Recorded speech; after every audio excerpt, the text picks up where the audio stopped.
Good evening to everyone who has joined us this evening. Once again, with the Bruce Aflan, constitutional lawyer. Actually, he's a professor. Professor Bruce Afram. Say hi to everyone watching us, and then we get started with the show. Hello, everyone. I'm glad to be back here. I'm glad to talk with you all again. And I hear from JB that people are out there listening, so that's great.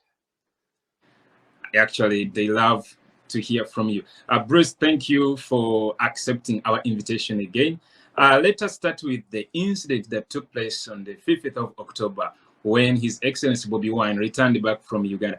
Maybe let me just explain briefly. Could be you did not get each and every detail of what happened.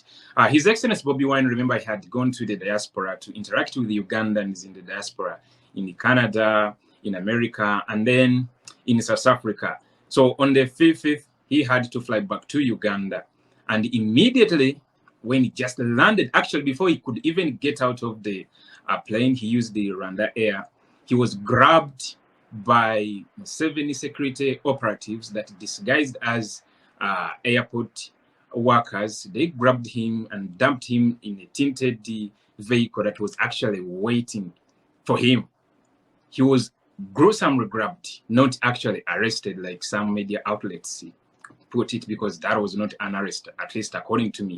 And then he was driven at high speed, dumped at his home in Magere. I want us to go into details about that. I don't know whether you followed very well the entire story. What came to your mind after watching the video? What came to your mind after getting to know everything that happened to Bobiwine on the 5th of October? Well, JB, I also spoke with Bobby shortly after he got home, and he did explain to me in detail what happened. You know, first of all, as you say, this was not an arrest. This was an abduction of the leading opposition figure and one of the most important political figures in the country. Essentially, what the government did was it hijacked an airplane on the runway. It broke into an airplane on the runway. It grabbed passengers off, and it took them hostage. That was Bobby Wine. So, you know, this was no arrest. No charges have been made. He wasn't brought to a judge. He was taken illegally from an airplane on a runway. The government agents effectively hijacked that airplane. They took its passenger, abducted him. It's a form of kidnapping. Threw him brutally into a car, threw him on the seats, forced him to stay down. Then they drove in a convoy of 7 or 8 cars. And then they went to a military base where they changed cars. And then they brought Bobby to his home. So the government says we escorted him from the airport to his home. That's very nice if it was an honor guard. But what they did was they abducted him from an airplane on the runway, threw him into an unmarked car, and dragged him to his home, where they kept him under house arrest for a full day and night. 75 soldiers and police broke into the grounds at Bobby's compound. They terrorized the gate man. They crushed his genitals. He was sent to hospital in Kampala. This is not escorting someone home. This is not an arrest. This is an illegal kidnapping and home invasion by people who are supposed to be respecting the law. Bruce, I want us to divert a little bit to the international media outlets, because immediately after the incident, there was media platforms internationally, like BBC, Al Jazeera, Reuters, CNN, and very many others. They immediately reacted and actually started reporting about this incident. What does it speak to you? What does this communicate? Oh, you know, JB, what was so incredible was that within minutes, yes, entire international media was reporting on what happened. This shows us how important, number one, Bobby Wine is internationally, how much the international community knows the Museveni government has become simply a gang of criminals. And they are watching the Museveni government continuously. Within minutes of Bobby's being taken from that plane, all of these reports were out there. Now, the New York Times waited till they got confirmation, and I spoke to them. And I would recommend people read that article. It was very hard-hitting. That New York Times article, for example, is going to be seen by every foreign ministry in the world. So all the Museveni government, really gang, has done is make Bobby much more important even than he was. It's demonstrated to the international community that Uganda's government under Museveni is a gang of thugs. All they had to do was let Bobby come off that plane, greet people at the airport, and respect the rights of the people of Uganda. And then Museveni would have been seen as a proper president who respects the law. Instead, what he did was he acted as a criminal, and he made the world pay attention even more to the corruption and abuse in Uganda. So this was actually an important victory for the opposition parties in Uganda today. Museveni has lost out very badly. And part of the proof of how important this was and how harmed Museveni is now by it is that they released Bobby from house arrest within one day. They knew they couldn't keep him there any longer because it was creating an international incident. Now, Bobiwine and the NUP will continue their campaign under the law. And that campaign is going to grow even stronger now that Museveni did this. Dictators never learn their lesson. But JB, it does show us how very important Uganda has become internationally because of Bobby's campaign and the dictatorship. Bobby is now seen as a statesman challenging this dictatorship. And that's why all those news outlets around the world covered this so quickly. You were still saying something? Yeah, JB, I just want to say you're absolutely right about the importance of all that news coverage. Yes. Then also, you remember there was the before, during, and after. And in all these scenarios, over 300 Ugandans across the country, of course, in different parts of Uganda, were arrested. And actually, most of them are still missing, including a one former BBS Terefina journalist by the name Sesanga Bate. Up to now, no one knows where he is. No single communication has been made between his family and where he is, friends, lawyers. No one knows where he is. And of course, he joins a list of very many others that are still missing upon their abductions, including the 300 that were arrested. Can these unauthorized arrests be considered as evidence in the ongoing ICC case against Museveni and his son? Like you had said previously, remember the last time you were here, you said whatever the Museveni government does, it can fuel up the ongoing case at ICC. Can you take us through that? Yeah, you might say, JB, that General Museveni and his son are the gift that keeps giving. Every time they do this, they help our case internationally. So every time they abduct new people, every time they do what they did to Bobby, every time they beat the gate men, every time they make a journalist disappear, all of that is new evidence to go to the court. And more of it is being captured on video. So there's more and more evidence of the people who are doing these things. And so, yes, each of these disappearances, beatings, abuse, torture, all of that will form new evidence to the ICC. And so we're going to start gathering those affidavits and supplementing to the ICC. So all Museveni and his son Muhoozi are doing is creating more evidence.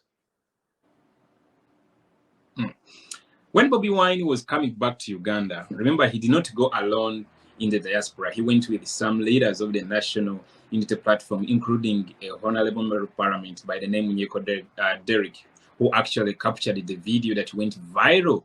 You know, the video that Al Jazeera used, Reuters used, and a couple of international media platforms. In that video, some of these perpetrators are captured live, and you can easily identify their faces. Now, here's the question.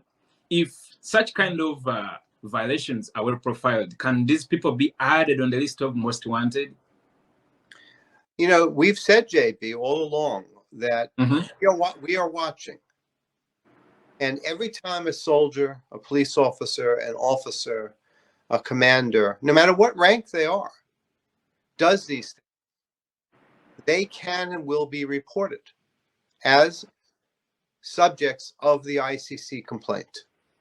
And so all of these people, when they do these things, when they grab a man off the street, when they grab Bobby off a plane, when they throw him down, when they abuse him, all of these people will be subject to the ICC.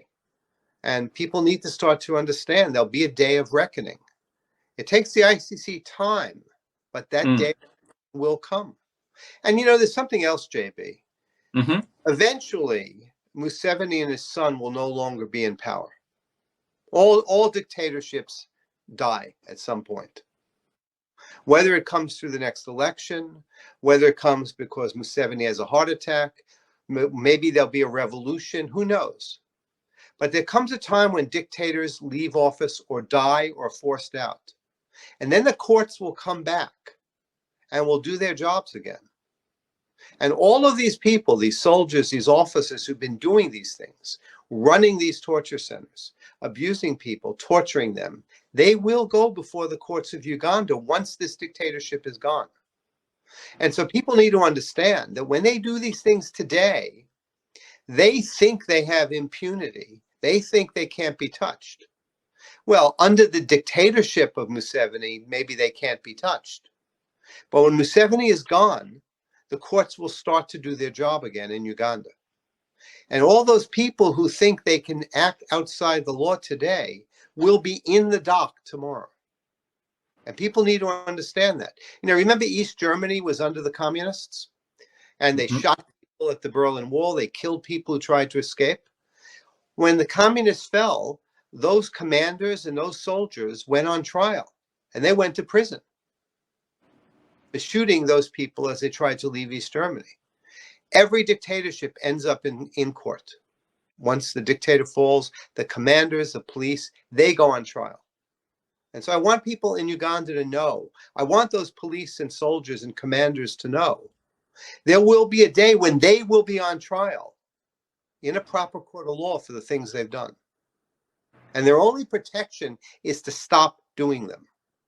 Just stop doing them. Stop arresting people, beating people, torturing people. Stop listening to these orders. They are illegal. And someday those who do them will be in court in Uganda once this dictator is gone. And that day will come. Very many people are waiting for that day. Very many are praying for such day. And of course, just like you said, that day will come. Bruce, I want you to take us through the international laws and regulations governing the airports. I want you to relate it to the incident that took place on the 5th of October when His Excellency Bobiwine was grabbed off the plane. What are some of those international regulations and laws, and how do they affect the Ugandan government in this case? Yes. Thank you, JB. I think you may have cut out on my end for a moment. The international law is very, very clear. We have a host of laws that govern governments. There's the UN Convention on Civil and Political Rights, for example. There's the ICC Convention. There are numerous what we call customary international laws. All of these things govern governments. And first and foremost among them, every government must respect the political rights of the people of its country. They must let those people have political expression. They must let political opponents campaign and oppose the government. They must let the press be free. International law mandates all of this. And the Uganda Constitution mandates it. What Museveni is doing today is violating the Constitution. There will come a time when he will, or his officers and commanders will be in court because they're violating that Constitution. So international law and Uganda law together are very powerful tools. And everything they do to stop campaigning, to stop the free press, to intimidate journalists, to arrest journalists, like the BBC journalist who's missing, all of that violates international law, and all of it violates the Uganda Constitution. I want to add one more thing, JB, in terms of what you said about, Ugandans want that day to come. Yes. I've said this before on the show. That day will come only if Ugandans make that day come. The ICC can prosecute and governments can speak, but only inside Uganda can change really come. And a lot of those young people who support Bobby, they must register to vote because there will be another election. But if they say, I'm not going to vote, I can't make a change, they're handing power back to Museveni. So people got to be registered to vote for that next election. And people have got to protest. They've got to go to the streets. They've got to stand in the streets. Yes, a few people might get beat up by the police. That's true. But only a few. And people have to join in the streets, in their town, in Kampala, etc. When Bobby goes out in Kampala, people need to follow him. People need to show the government the support that there is. It's never going to happen if people wait for others to do it. That's why when those crowds followed Bobby in the campaign across the country in August and September, that was the way to do it. People must come out. They must come out and support. That's why the government arrested Bobby, because they wanted to stop people from massing and meeting him as he came off the plane. That's why they stopped it. And that shows us how important it is for the Ugandan people to be there on the streets speaking and protesting. Nothing is more important than that. If 1,000 people would get in front of the State House in Kampala and sit there in a sit-down protest, that speaks more than any court case internationally. If 10,000 people would go to the State House and sit there in silent protest, that speaks immense volumes. That's how dictators leave power. So the Ugandan people have got to take what we've started and what they've started and continue it and keep it going and have courage. On that note, as we finalize, there are some Ugandans, of course, as a media personality, I always interact with the different kinds of Ugandans in the comment section, on the streets. And some think that someone in America is going to come and help them with Museveni in Uganda. Just explain briefly as we wind up to these people who think that someone in America or Europe or China, wherever, that is going to come and help Ugandans with Museveni. Well, JB, can you hear me now? Yeah, I hear you very well. Look, I can do what I do as a lawyer. Yes. But I can't come from the outside and come into make that change. It's not for me in America to make that change. It's for people in Uganda to make that change. I can do what I do as a lawyer. I can use my skill internationally. I can give guidance and advice, and I do that actually. But it's got to be people in Uganda who do this. I'm on the outside speaking, and I think that's very important. But my job is to motivate people in Uganda to do their job, not to come from America and save Uganda. No dictator was ever removed by outsiders. It only happens when the people of the country have, I'm fed up and I'm not going to take it anymore. And they start protesting and massing. Only if the people do that. And remember, the police can beat up a few dozen people. But if 10,000 people gather, they can't get rid of 10,000 people.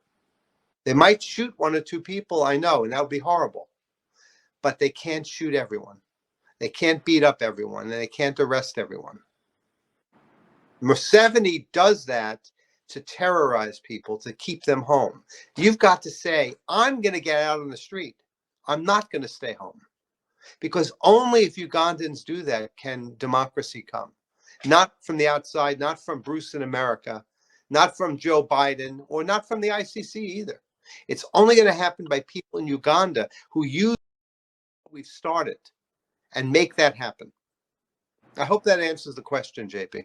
Of course, you've explained it very well. This is the very last one, Bruce. You followed very well the police statements where it said that they just escorted His Excellency Bobiwine from the airport to his home in Magere. But of course, the video shows something different. Now, if you had not watched that video, and perhaps you had not seen anything or a photo, and you had just heard the statements from the police, would you agree with their statements? No, JB, I would not. And you know why? Why? Why? Because they've done this before. When the election was finished, they arrested Bobby in his house. They broke into his compound. They broke into his house. They wouldn't let Bobby and his wife out of the building, not even to get food from the vegetable garden. They pushed them back in. They beat up his staff, and that was 2 years ago after the election. So, and what happened then? They said, well, we're protecting him because he's so important. So they make these excuses all the time, but the facts are known. They're abusing the law, they're breaking in, and they're working to forcibly keep the people from seeing Bobby. And this tells us how important Bobby has become to democracy in Uganda. That the government needs to constantly try to interfere tells us how dangerous this campaign is to this dictatorship. All right, thank you, Bruce. It has been wonderful having you again. Till next time, maybe if you have your final message to the Ugandan community in Uganda and those in the diaspora. Yeah, I would say, JB, that those in the diaspora have to be speaking to their governments outside of Uganda and making it clear they want action by their governments. But really, this lesson teaches us something. Why did they arrest Bobby at the airplane? Because they knew Bobby had called for a 1 million-person walk in Uganda, in Kampala. They didn't want the people of Uganda to be seeing Bobby as he came back home. And that tells us that Ugandans have to be the ones on the ground making this happen. And Ugandans can today go to Bobby's house, go to his compound, stand there in silent protest to say, we're here, we support Bobby. And the next time Bobby starts a campaign or a meeting or a protest or a walk in Kampala, people have to join him. People have to tell everyone this is happening, because that's what the government fears. It fears people being with the opposition leader. And that's what this incident tells us, that they are desperately afraid of Bobby being with the leader of the opposition, of Bobby being with the people. You know, and I'll finally, close and say that this is an example of what Museveni is doing wrong. Museveni needs to simply let democracy do its job. Be a responsible government. Let Bobby meet the people. Then he will be seen as someone who is not a dictator.